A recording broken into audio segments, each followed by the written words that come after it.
Well, I went to the University of Oklahoma on a football scholarship, played for Bud Wilkinson, and they had actually gotten into an era where they believed in small and quick. And kids were changing, and I was one of the kids that were changing, and they used to pull me down so low in body weight that I really didn't have much strength. They did the same thing to Wahoo McDaniels, who played there. He played at 188 pounds, and they pulled me down to 215 my first year, and then my junior year I was the heaviest man on the team at 229, so it was really debilitating for me because I was trying to grow. I was then in a car train wreck, and I came out of the hospital after being unconscious for a couple of weeks, and I was under 200 pounds when I came out of the hospital. I normally weighed about 245 pounds. And it took about 6 months to where I could do a simple somersault and come back up into a hitting position. But I got on weight training by complete accident. And back then, they forbid you lifting weights at the University of Oklahoma and most colleges because they didn't understand it. They'd seen guys transform their bodies, but the guys were still uncoordinated because they hadn't done anything for coordination. So they blamed that on weights and said the weights were making them muscle bound, which is a complete falsehood. So I got on weights by accident. And I was about 245, and 7 months later I was 315 pounds, and I was Superman.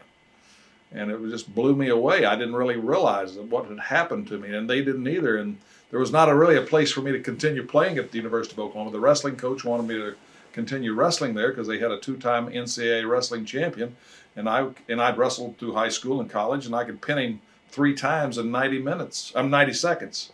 After that, so they wanted me to continue wrestling, and I went ahead and signed pro and went pro with the Houston Oilers, and then I think I ended up knocking out the head coach, and they don't they take a dim view of that.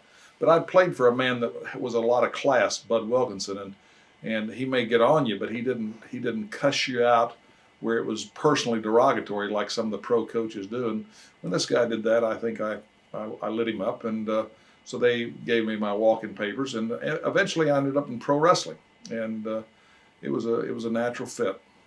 Who was Dale Lewis? He was on your wrestling team. Yeah, Dale was a 2-time NCAA champion, and Dale was very instrumental when I first got in the business. Dale was already in the business, and Danny Hodge was in the business, and Wahoo McDaniel. And so, matter of fact, Wahoo was home visiting one time and cashed a check.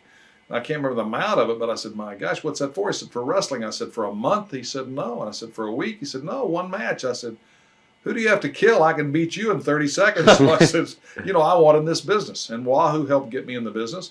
And then Dale Lewis and I had an apartment together, and I was in Indianapolis breaking in the business. And I played with a pro football team in Indianapolis called the Indianapolis Warriors. And Dale and I lived together with a guy named Bob Griffin, who was a great all-pro from the NFL, who was one of the coaches.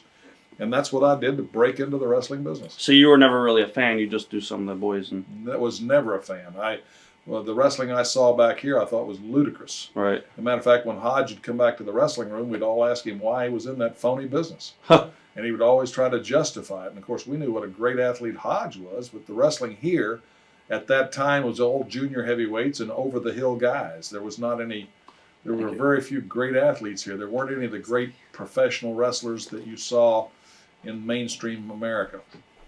Who actually trained you? Was it Wahoo or was it Well, Hodge? no, Wahoo some, and Dale Lewis an awful lot, and then Mark Starr and a guy named Art Nielsen, and then a series of guys. And so back then you learned from working out with different guys, Dr. Bill Miller, and I was in Indianapolis, and that's what we would do. And then I finally had a match. My first match, I think, was in Portsmouth, Ohio. And then each guy that you wrestled would also, in a way, coach you. Right. What was the first promotion that you actually started working for on a full-time basis? Well, that was for Barnett owned the promotion, but a guy named Balk Estes was running it, and it was a terrible promotion. Barnett was at that time, I think, involved in Louisville chasing Rock Hudson, and so when everybody talks about Rock Hudson being a homosexual, I knew he was a fag a long time ago. Right. So anyway, Barnett was involved with that, and Balk Estes was running the territory right into the ground. It was a horrible promotion, but it was the only one I could get started in. So I had about 10 matches back there, and then they wouldn't even use me. That's how terrible that promotion was. So I came home and then tried to get Leroy to use me, and they had all junior heavyweights here. And I was in a real bad street fight in Oklahoma City, and I broke my hand, so they let me do some special refereeing. And Then out of that, some of the old time heels here were looking for new blood, and they realized that just from the referee and the reaction I got that I could draw money. So when my hand got well, and they started booking me, and I started out drawing everybody here, which created a lot of jealousy because I was out drawing the junior heavyweights, and Leroy was blind, and he'd been a phenomenal athlete. This is Leroy McGurk, right? Yeah, Okay. a phenomenal athlete and a phenomenal promoter in his day, but he could only go by hearsay, and everybody was always coming to him with what greased their way instead of what was best for the area.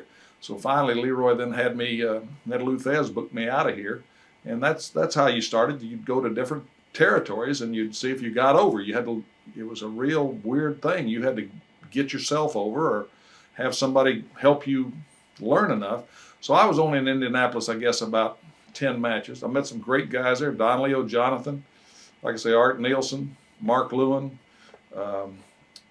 guys like that, and some of those relationships were very important later, but I guess I was already starting to learn there. Then I came here, and they had a guy named the Great Bolo, and he had a tremendous psychology for the business, and I was new blood, so he wanted me, and my gosh, we drew business everywhere because I was fresh and new and just had that certain charisma that draws people. Where did you go from there?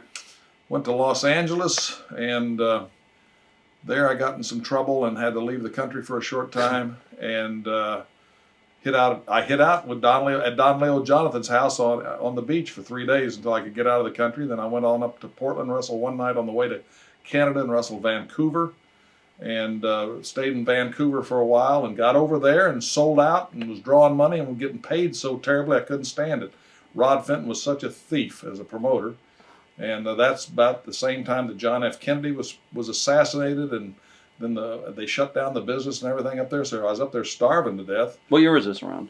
Whatever the year they shot Kennedy. Right. I'm terrible on 60s. days. Early But 60s. but I met some great people there. Gene Kaniski, Waldo Von Erich, Anton the Ripper Leone, and guys like that. And I, like I say, Sweet Daddy Siki.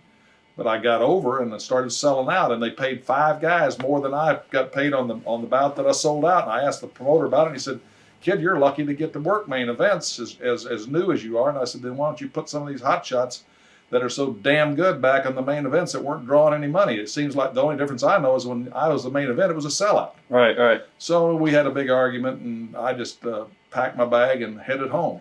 And then back then was in the days of the NWA was real powerful.